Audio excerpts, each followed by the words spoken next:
नमस्ते। आज हम एक बहुत ही गहरी और रहस्यमयी दुनिया को डिकोड करने जा रहे हैं।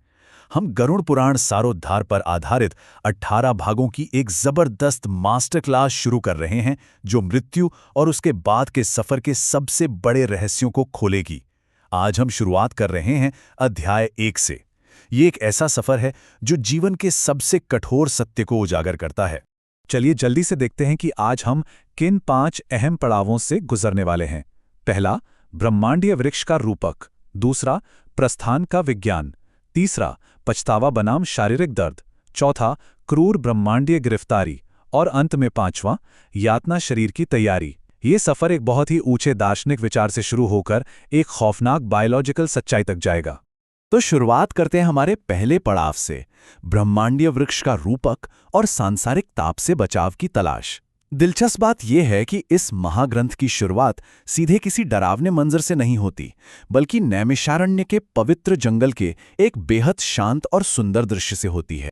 पूरे ग्रंथ को यहाँ एक विशाल ब्रह्मांडीय वृक्ष यानी पादप के रूप में दिखाया गया है। सोचकर देखिए, एक ऐसे अनंत पेड़ को जो पूरे अस्तित्व को संभाले हुए है। इसकी मजबूत जड़ें धर्म हैं, विशाल तना वेद हैं, फैली हुई शाखाएं पुराण हैं, और इस पूरे पेड़ का सबसे मीठा और अंतिम फल है मोक्ष। यानी इस ज्ञान को समझने का अंतिम लक्ष्य इसी मोक्ष को पाना है। और ये रूपक एक बहुत ही बेहतरीन अंतर दिखाता है। एक तरफ है मोक्ष की ठंडी सुकून देने वाली छांव, और दूसरी तरफ है सांसारिक मोह, लालच और इच्छाओं की झुलसा देने वाली गर्मी। इस ब्रह्मांड ज्ञान की शीतल छांव ही एकमात्र ऐसा उपाय है जो उस अंधी दौड़ और सांसारिक तपन से बचाकर एक स्थायी शांति दे सकती है। अब यहाँ एक बहुत ही गहरा प्रसंग आता है। महान ऋषि शौनक ने दुनिया के कल्याण के लिए 1000 साल लंबा यज्ञ किया, लेकिन उसके बाद ज्ञानी सूत जी से एक अजीब सा सवाल पूछा। उन्होंने पूछा कि पापियों का वो खौफनाक सफर कैसा होता है। सोचने वाली बातें हैं ना। अच्छे कर्मों का फल तो सब जानते हैं, लेकिन सृष्टि के पूरे बैलेंस को समझने के लिए उस अंधकार को समझना भी उतना ही जरूरी था। चलिए अब दूसरे हिस्से की तरफ बढ़ते हैं, प्रस्थान का विज्ञान, यानी एक क्रमिक सिस्टम क्रैश। यहां दार्शनिक बातें पीछे छूट जाती हैं और मृत्यु की कठोर बायोलॉजिकल सच्चाई सामने आती है। ये कोई आम विदाई नहीं है, बल्कि एक स्टेप बाय स्टेप बायोलॉजिकल पतन है। सबसे पहले इंसान के पिछले कर्मों का बोझ एक खास बीमारी के रूप में शरीर पर हावी होता है। जो इंसान जीवन भर अपनी ताकत पर घमंड करता था, वो अपना सारा गुरूर एक पल में खो देता है और छोटी छोटी चीजों के लिए दूसरों पर पूरी तरह लाचार हो जाता है। और फिर अंत में प्राण धीरे धीरे शरीर के बाहरी हिस्सों से खिंचकर सीधे दिल की तरफ सिमटने लगते हैं। और ठीक इसी पल शुरुआत होती है दिव्य दृष्टि की। ये अंतिम क्षणों में मिलने वाली एक ऐसी विस्मयकारी पावर है जहां मरते हुए इंसान को अचानक पूरा ब्रह्मांड और उसका अंतिम सच एक साथ बिना किसी फिल्टर के दिख जाता है। जो सच जीवन भर छिपा हुआ था, वो एक ही झटके में पूरी भव्यता के साथ सामने आ जाता है। ये एक ऐसा पल है जो इंसान को अंदर तक हिला देता है। इसे आज के नजरिए से ऐसे समझते हैं। मान लीजिए कि इंसानी दिमाग एक 2 GB रैम वाले पुराने कंप्यूटर की तरह है।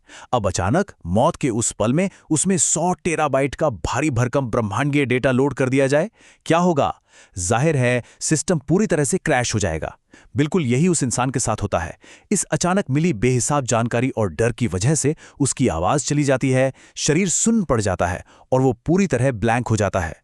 अब आते हैं तीसरे खंड पर, पछतावा बनाम शारीरिक दर्द, या कहें बिच्छू का डंक। सिस्टम क्रैश होने के बाद शरीर और दिमाग जिस भयानक टूट-फूट से गुजरते हैं, अब हमारा पूरा ध्यान उसी पर होगा। ग्रंथों में बताया गया है कि उस समय इंसान की नसों में एक साथ पूरे 100 बिच्छुओं के डंक मारने जैसा असहनीय दर्द होता है। 100 बिच्छू, ये कोई आम आंकड़ा नहीं है। ये उस शारीरिक और मानसिक तकलीफ की चरम सीमा है जिसे सहना किसी भी इंसान के लिए अकल्पनीय है। लेकिन असली बात तो ये है कि 100 बिच्छुओं के डंक का ये दर्द सिर्फ नसों का दर्द नहीं है। इसका एक बहुत गहरा साइकोलॉजिकल मतलब है। ये वो भारी पछतावा है जो इंसान को अंतिम पलों में होता है, जब उसे साफ साफ एहसास होता है कि उसने अपना पूरा जीवन और कीमती समय केवल लालच और स्वार्थ में बर्बाद कर दिया। जीवन के खालीपन का ये पछतावा किसी भी शारीरिक दर्द से कहीं ज्यादा चुभने वाला होता है। मौत के ठीक समय गले से आने वाली वो घुर-घुर की आवाज, जिसे अक्सर डेथ रैटल भी कहते हैं, वो केवल गले में कफ भरने का बायोलॉजिकल साइन नहीं है। ग्रंथों के मुताबिक ये असल में उस भयानक सच्चाई को अपने अपनों तक ना पहुंचा पाने की असीम घुटन है। इंसान सब कुछ समझ रहा है, उसे सब दिख रहा है, वो चीखकर अपने परिवार को सावधान करना चाहता है, लेकिन अब बहुत देर हो चुकी है। उसकी आवाज हमेशा के लिए घुट कर रह जाती है। चलिए अब चौथे हिस्से की ओर बढ़ते हैं, क्रूर ब्रह्मांडीय गिरफ्तारी और अहंकार का विनाश। यहाँ साइंस की हदें खत्म हो जाती हैं और सुपर नेचुरल ताकतें पूरा कंट्रोल अपने हाथ में ले लेती हैं। यही एंट्री होती है यमदूतों की। ये मौत के खौफनाक संदेशवाहक हैं। ग्रंथों में इनका जो रूप बताया गया है वो किसी की भी रूह कंपाने के लिए काफी है। इनका रंग कौवे जैसा गहरा काला, बाल सीधे खड़े हुए, गुस्से से पीसते हुए दांत और हाथों में भारी लोहे की गदाएं। इनका ये भयानक रूप एक शांतिपूर्ण विदाई के हर झूठे भ्रम को एक ही झटके में चकनाचूर कर देता है। और यहीं इंसान के अहंकार का पूरी तरह से विनाश होता है। जीवन भर अपनी ताकत और रुतबे का कितना भी घमंड क्यों ना रहा हो, लेकिन जब आत्मा को शरीर से जबरदन बाहर निकाला जाता है तो वो सिमटकर महज एक इंसानी अंगूठे के आकार की रह जाती है, जिसे अंगुष्ठ मात्र कहा गया है। इतने विशाल ब्रह्मांड के सामने इंसान का सारा गुरूर बस एक अंगूठे के बराबर ही बचता है। इस पूरी प्रक्रिया को किसी सम्मानजनक विदाई की तरह बिल्कुल नहीं बताया गया है। ये क्रूर अरेस्ट है। आत्मा को शरीर से बेदर्दी से खींचा जाता है। उसके गले में कालपाश यानी समय का मजबूत फंदा डाला जाता है। एक अपराधी की तरह घसीटे जाते हुए जब आत्मा दर्द और डर से चीखती है, तब यमदूत उसका मजाक उड़ाते हुए उसे बिना किसी दया के कुंभिकाप नरक के अंधेरे की ओर ले जाते हैं। और अब हम पहुंच गए हैं अपने 5वें और अंतिम खंड में, यातना, शरीर की तैयारी और पिंड अनुष्ठान। यहां मृत्यु के तुरंत बाद के समय को लेकर हमारी सदियों पुरानी धारणाएं पूरी तरह से पलटने वाली हैं।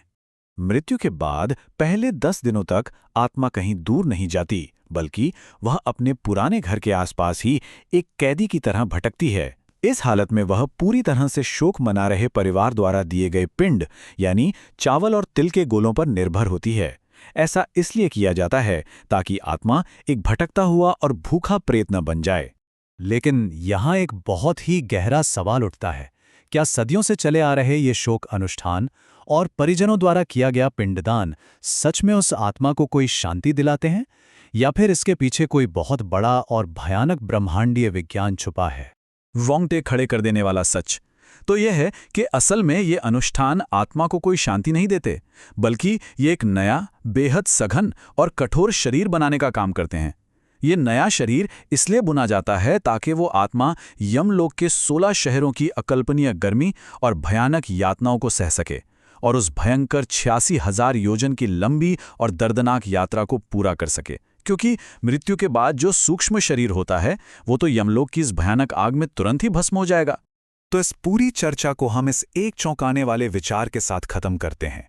क्या शांति और मुक्ति के लिए किए जाने वाले ये पवित्र अनुष्ठान असल में अकल्पनीय यातना सहने के लिए ही एक नया शरीर तैयार कर रहे हैं? ये एक ऐसा सच है जो मृत्यु के बाद के सफर की असली सच्चाई पर गहराई से सोचने पर मजबूर कर देता है। और यही वो सवाल है जिसके साथ हम आज की बात खत्म करेंगे, ताकि अगले अध्याय तक ये विचार हम सबके जहन में गूंजता रहे।